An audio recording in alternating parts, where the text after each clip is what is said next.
The movie kicks off with Nami, a bubbly, enthusiastic, and energetic young woman who thrives on life. She juggles her marketing job at a startup with helping out at her dad's cozy cafe, Cafe Mitzi. Her best friend, Jong Yun-yo, is her partner in crime, and together they make the most of their days. One fateful day, Nami loses her smartphone on a crowded bus. It falls into the hands of a stranger. The scene cuts to the boy holding Nami's phone. Just then, it rings, displaying Yoonju's name. To disguise his voice, the boy uses a voice-altering app, pretending to be a girl. He claims to have found the phone and asks if he should turn it in. Yoonju, cautious, suggests waiting and contacting Nami first. At Nami's house, Yoonju puts her on the phone with a stranger, who maintains the girl persona. Nami instructs them to leave the phone at Cafe Mitzi. With a barrage of notifications popping up, the boy delves into Nami's online life. In today's digital age, personal details are readily available. He browses her friend list, uncovering her interests, and gathers information for his own purposes. Frustrated by the phone's password protection, he smashes the screen in a moment of anger. The scene switches to the grisly discovery. Heavy rains on the mountain unearth a buried body, drawing a swarm of police for investigation. Woo Ji-man and Kim Young-ho huddle together, their suspicions firmly fixed on one person, Ji-man's son. This suspicion stems from the fact that Ji-man and his son had planted a tree at the exact location where the body now lies. Furthermore, plant food used by his son was found scattered around the body, almost as if a deliberate attempt to leave a trail. Ji-man wrestles with the notion that his son, who vanished from home 7 years ago, might still be using the same address. He remembers his son as a different person back then, lacking the courage to harm anyone. He entertains the possibility that his son may have become involved in some sort of scam or perhaps simply acted out of foolishness. Young-ho inquires about potential contact with the son's mother. Ji-man reveals that he left his wife behind when he departed, and she was in poor health. While contact seems unlikely, he agrees to make an inquiry for the sake of the investigation. Meanwhile, Nami finds herself back at her father's cafe, where Sung-woo is whipping up some pomade for her. This special drink isn't on the menu, it's a secret concoction reserved for Nami. Jun-yoon, the one who actually cracked Nami's phone screen while pretending to be a girl on the phone, calls her to inform her about the damage. He claims to have gotten it fixed at a repair shop and even covered the cost. Nami, unaware of his deception, heads to the provided address to retrieve her phone. However, things take a turn at the shop, which is actually owned by Jun-young. He manages to crack Nami's password and, under the guise of fixing the screen, installs spyware and creates a clone of her phone. This grants him complete access to her every move and interaction. Completely oblivious, Nami takes her phone and leaves. Back at the cafe, Nami continues her routine, unknowingly under Jun-young's watchful eye. Every action, message, and conversation is monitored by him. Later that evening, Jun-young, a complete stranger to Nami, walks into the cafe and specifically requests the plamane, the special drink Nami's father makes for her.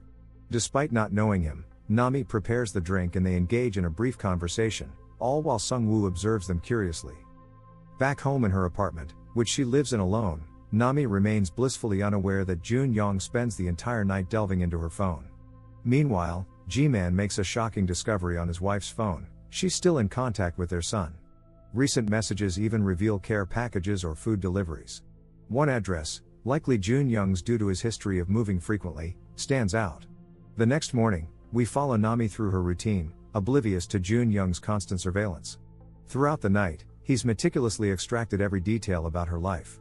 He knows everything: her likes and dislikes, her job, including her boss's name and duties, her friend circle, and even her living situation, alone, not a homeowner. He's compiled a comprehensive dossier on her: door lock code, daily schedule, education background, and even a secret Instagram account where she vents frustrations about her boss. This psycho killer, evidenced by the picture of another victim on his laptop, has become completely fixated on Nami. Meanwhile, Nami's hard work pays off with a raise from her boss, who emphasizes secrecy. On another front, Jun-young arrives at Nami's residence to conduct his own investigation. Ji-man, also armed with the address, thanks to information from Yoo-ho regarding past address changes, races to apprehend Jun-young.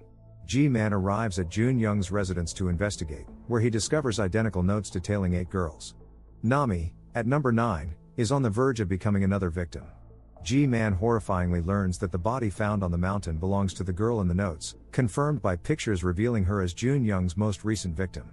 Just as Ji-man is about to uncover more, Joon-young unexpectedly appears. Realizing G-man's presence inside, Joon-young cleverly distracts him, leading him a short distance away. This allows Joon-young to destroy all incriminating evidence before fleeing the scene with his bag, which holds a twisted trophy collection of his victims' belongings, phones, notes, and other mementos. Disguised with a new professional ID as a digital security agent, Joon-young saunters into Sung-woo's cafe. Aware that Nami has CDs for sale, he manipulates his way into buying them, even selling her some match tickets in the process. He orders the plain drink, served by Sung-woo, who develops a suspicious feeling about him. As Sung-woo drops Nami home, he warns her to steer clear of the strange digital security agent. Sung-woo's bad vibes about Joon-young are well-founded. Despite being a new face at the cafe, Sung-woo clearly remembers his regular customers, and Joon-young stands out. Nami, however, dismisses Sung-woo's warning. Meanwhile, Joon-young eavesdrops on their conversation. G-man meets with the mother of the previous victim, who reveals a chilling pattern. Joon-young breaks the girls' phones, extracts their passwords, creates clones, stalks them, and ingratiates himself with them. After killing them, he uses their homes and financials to live a parasitic life, essentially stealing their identities. Joon-young escalates his plan by sending a message to Sung-woo and compromising his phone with spyware. He then manipulates the situation to essentially make Sung-woo a prisoner in his own home. Now residing in Sung-woo's house, Joon-young seeks to destroy Nami's life. He leaks confidential information and frames her, leading to her dismissal from work. As heavy rain uncovers 7 buried bodies on the mountain, panic spreads, intensifying G-man's resolve to apprehend his criminal son. With her life in shambles, Nami seeks help from Yoon-yo to report the cybercrime. However, they're told to gather proof of the hacking, which leaves Nami feeling helpless. To make matters worse, her dad, actually Jin-young, sends a text saying he's taking off, further muddying the waters. Yoon-yo and Nami reach out to their friend in digital security, but she's unfortunately on vacation. Desperate, Nami recalls the new guy from the cafe who works in security and reaches out to him. Joon-young mentally tortures Sung-woo, reveling in his twisted plan and demonstrating his ability to manipulate anyone through their phones. He then confronts Nami, feigning concern as he fabricates a story about spyware on her phone. He even manipulates her into suspecting her best friend, Yoon-yo. This masterfully crafted lie creates a rift between Nami and Yoon-yo, leaving Nami feeling utterly isolated. Furious and frustrated, Nami throws her phone, shattering it. A chilling realization dawns on her: everything began at the repair shop. Her life was perfect before that fateful visit. Meanwhile, the pressure mounts for Young-ho and G-man to apprehend Joon-young. The string of bodies unearthed on the mountain has sparked widespread fear. They manage to track down Joon-young's repair shop, only to find him a step ahead, having meticulously destroyed all incriminating evidence. Nami also arrives at the shop, desperately searching for Joon-young. G-man reveals the truth about Joon-young, omitting the chilling detail of his murderous nature. With newfound knowledge, Nami understands the spyware on her phone. Using G-man's phone, she discreetly checks the digital security agency database to confirm Joon-young's employment status, which, as we know, is non-existent. Determined to stop him before another victim falls prey, Nami devises a plan. She'll feign ignorance about the phone hack and lure Joon-young to her house, where G-man can apprehend him. She invites Joon-young over, and after a brief transformation, he arrives at her doorstep. G-man and Young-ho lie in wait, ready for his capture. Joon-young, however, remains one step ahead. Outside the house, he encounters G-man, who fails to recognize him, as does Young-ho. Joon-young, enraged by their harassment of innocent civilians, confidently walks away, leaving them bewildered. Following their plan, Nami reactivates her old phone and switches her SIM card. Advised to spend the night elsewhere, Nami contemplates staying with her father. G-man and Young-ho leave her at Sung-woo's place, where she receives a card from him. Nami scribbles a message on the card: she'll only contact them through calls. Any missed call signifies trouble. Upon entering the apartment, Nami is met with a horrifying surprise: Joon-young has taken her hostage. Meanwhile, Young-ho receives a call informing them that a body matching G-man's DNA has been discovered. Confused and alarmed, Young-ho and G-man are left grappling for answers.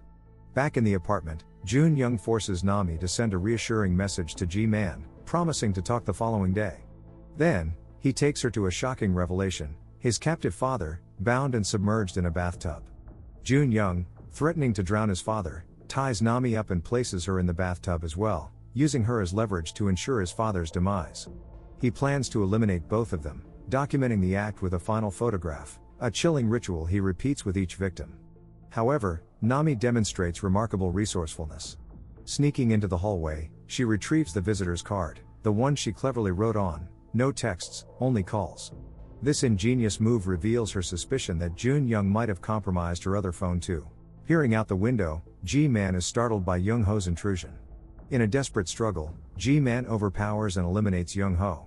However, the battered G-Man is subdued by G-Man, who bombards him with questions. The most disturbing one: where is Jun Young? The revelation leaves G-Man reeling. He's being accused of his own son's whereabouts.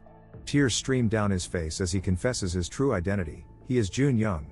Meanwhile, Young Ho manages to rescue Nami and Si-wan from the bathtub. While Nami survives, Si-wan remains unconscious. The truth explodes open when G-Man unlocks the suitcase. The grim reality dawns: there weren't 8 victims, but 9. The killer's initial act was to eliminate the real Jun Young, G-Man's estranged son. Jun Young, no villain, had simply left home due to a family rift. He became the first victim, with the killer using his identity to frame G-Man. The horrifying truth is reinforced by G-Man's phone, displaying a final picture of his true son. He discovers the shocking truth: he killed Jun Young 7 years ago. The G-Man is overwhelmed by grief and rage, on the verge of shooting him. Nami arrives with Young Ho's gun and fires at the perpetrator. The officer disarms her. Only then does she realize her father has also regained awareness. Tears of joy stream down her face as she reunites with him. Nami is hospitalized due to the emotional trauma she's endured. The police seized all the items at the location. The news spreads about the killer's use of the internet to target his victim. They haven't been able to identify him. Nami returns to her normal life with her father in Anju. However, the fear of him becoming a target again will always linger.